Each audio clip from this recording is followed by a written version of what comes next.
Page 14, Storybook Waltz. At the top of the page, they're introducing a new note for the treble clef, and that is the G. This is the G, this middle C, and this is G above that, up here. Because the top line on the treble clef, remember, is an F. You should already know that, and the G is just right above it. It just sits on it. I'll leave it to you to memorize that and know what that note is from now on. Now, this waltz thing, there's a few things I'd like to point out here.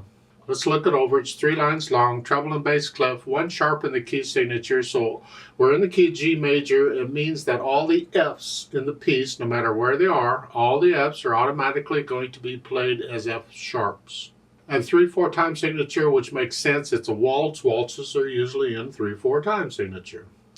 We'll take it one hand at a time. Let's just check a few things. The right hand has got a bunch of dotted half notes, mainly a few quarter notes. But look at the first 4 notes there. In the right hand, you have a G, and then a B, and then a D, and then a G again. Those 4 notes make up a G chord. I mean, you've had 3-note chords here. Well, if I take that and just put it on top, I get a 4-note chord. And you'll learn to recognize these chords eventually. You'll see that in the music. Oh, this is just like a G chord. And it helps in reading the music. So the fingering is good. This is the fingering for the chord, and that's the fingering they're showing. So it's just a 1, 2, 3, 1, 2, 3, 1, 2, 3. Now once you're up here, you can collapse. Now you're going to stay here for a while. Second line, 1. Don't forget the F sharp. It's in the key signature.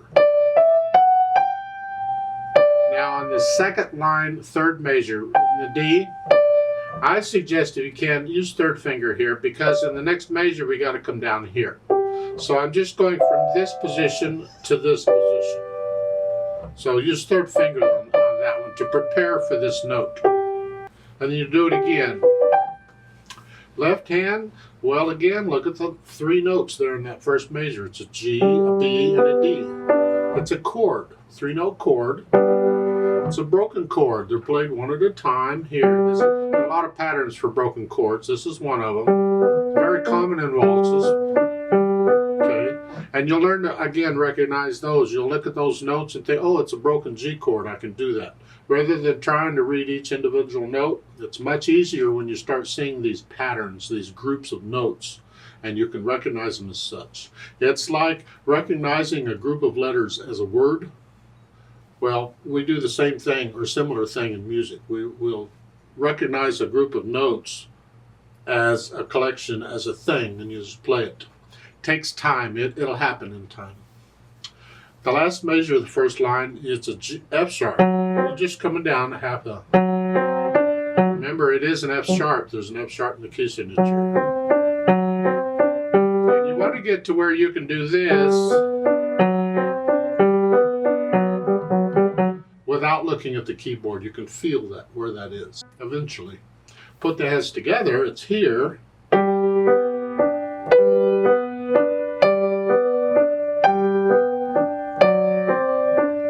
See, you put the hands together. And once I have the notes working okay and the fingering worked out, then I go through and I get rid of the hesitations. So it's a steady beat. Go as slow as you want to, it doesn't matter, but no hesitations. And then I think about the articulation. The only articulation I'm seeing here is in the first measure between the stabs, there's a word, legato.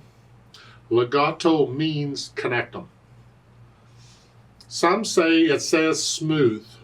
Well, it's kind of silly on a piano. We can't do smooth on a piano. You try all you want to, it ain't going to be smooth because it's too percussive. You play a note and it just dies away.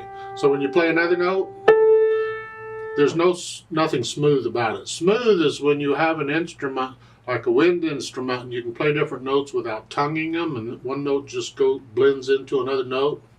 That's smooth. On piano, all we can do is connect them. So I say just connect it. So it's telling you play all of this connected, because they didn't give any indications of anything for the notes themselves. So if they didn't tell you legato, you could play this any way you wanted to. I could play that left hand staccato if I wanted to. It's the way of interpreting it. Music doesn't say anything. However, when they put in the word legato, now we got to connect them. In the right hand, you have the phrasing, so you can lift up between the phrasing.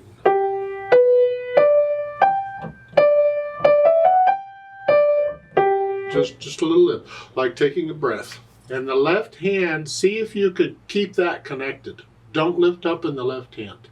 For instance, in the first line, the last two measures, here, I'm going to lift up here for the phrase, but I'm leaving this down. I'm going to connect that.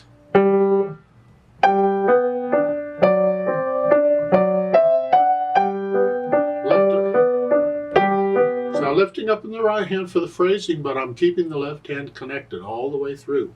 It's part of this independence of the hands we're working on. Then once I get the articulation under control, sort of, I think about the dynamics. They give you an MP, mezzo piano, it's sort of soft, and that's the melody, which is the right hand. Whatever you think sort of soft is. Left hand's got to be in the background.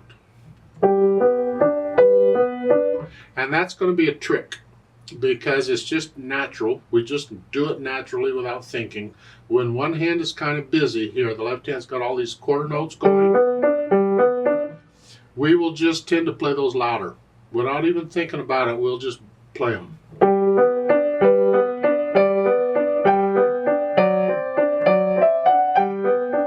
We'll just play the left hand louder without even thinking about it. So make an effort to keep the left hand soft or very soft, and we concentrate on listening to the melody.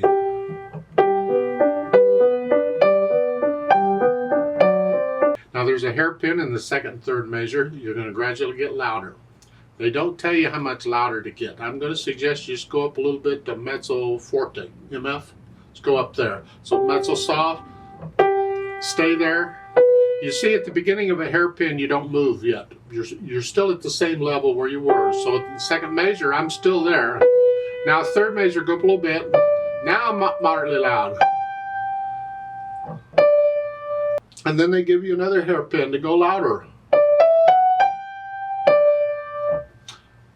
There are different ways of interpreting that. But let's work on the first hairpin first. We're going to get louder. Here. Left hand's in the background. And then to go on, there's two ways of doing this. We can stay where we are at mezzo forte. This is the end of the first line.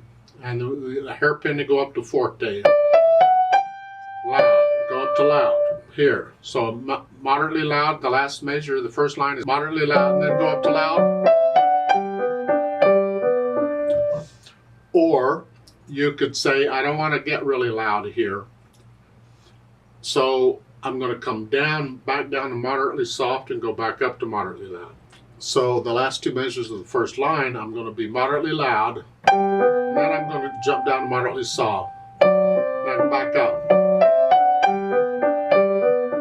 And then you go back down in the second line to moderately soft again. And you do it again. And the hairpins, it's a little unrealistic the way they've done it yet. They're helping you out, sort of.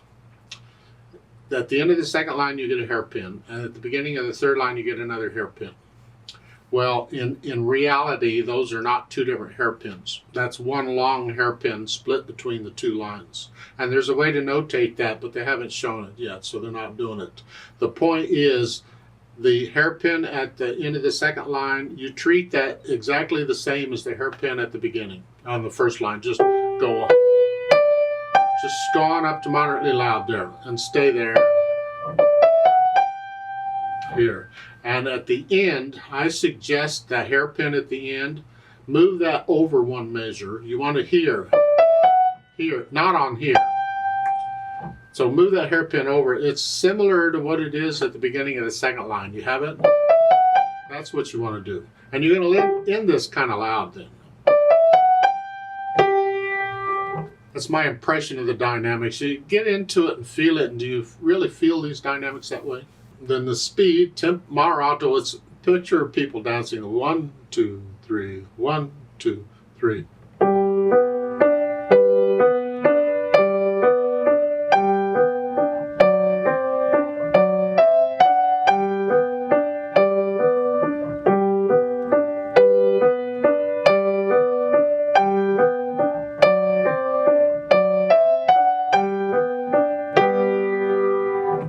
2, 3. You don't have to go that fast. Just nice, gentle waltz.